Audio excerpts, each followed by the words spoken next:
Robert Lowe brings it to the House of Lords and actually states truth about halal slaughter. It is an absolute barbaric thing to do. I've seen it happen in the UK and I see it happen in Tunisia in the open slaughter markets. And the animal suffers and they're in pain for the whole time. We should ban it in the UK. We're not barbaric like that. We should do better. One of the greatest joys of being a farmer is raising livestock. You see them born, you feed them, you watch them grow, you care for them. And when their time comes, you want that end to be swift, calm, dignified and painless.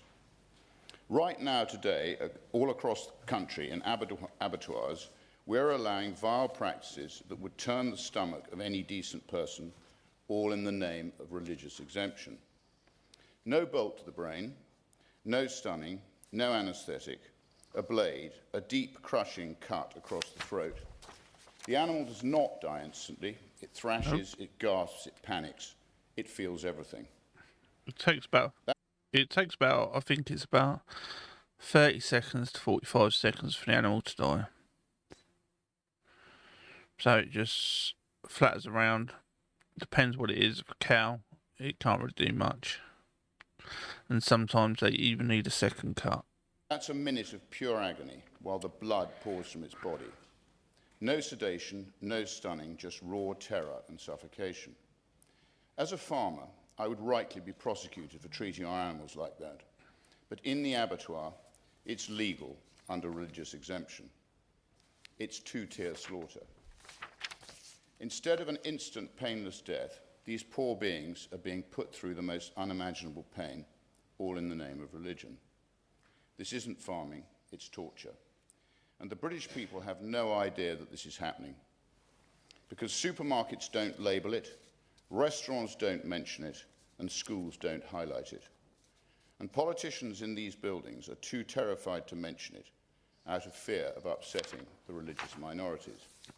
Attlee's not wrong when it's been brought up before in the House of Parliament and in the House of Commons. Both of them have shut it straight down, saying it's Islamophobic to talk about it, or it's against Zionism because the Jews do it. And to make it clear before this carries on, I think both of them should be stopped. I'm afraid I don't care. It's about animal welfare. Millions of Brits are eating halal meat against their will and without their knowledge, due to our deceitful labelling system. The two-tier regulatory arbitrage between our abattoirs and halal slaughterhouses means that there are economic factors fostering more widespread adoption of the cheaper option. That means halal meat is seeping into the food chain, and the consumer is unwittingly eating it. I will give way. The honourable member mentions halal meat. Is the same position for kosher meat? Does he adopt the same position? I do. I cover that at the end of my speech. Thank you for your intervention. Should be cancelled. We're all eating halal meat without knowing it. You are all eating halal meat without knowing it. I find that morally repugnant. I do find it funny. It's only the Muslim MPs that are asking questions. And we should ban kosher slaughter. I will give way. Thank the honourable member for giving way. Would he just clarify, just for my understanding, when he says, what does he propose in terms of those 88% of halal meat is actually pre-stunned? So given that, is he just after pre-stunned meat? Is that the crux of his argument? And just for remembrance, that is the MP that said that the children that got abused by Pakistani Muslim rape gangs should be quiet for diversity and inclusion in the UK.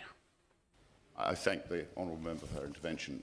The issue of stunning is a complex issue, as you probably know. The halal stun is a lower voltage than the non-halal stun.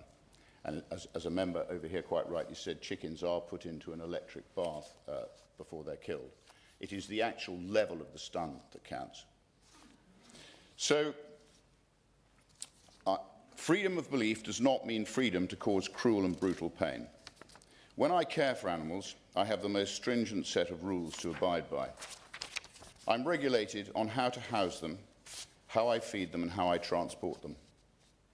There are inspections, paperwork, codes of practice, all to make sure they're treated with dignity. I'm going to finish. But a halal abattoir can brutally butcher an animal alive, and all is fine. Where is the fairness in that? Where is the humanity in that? This is not a fringe issue.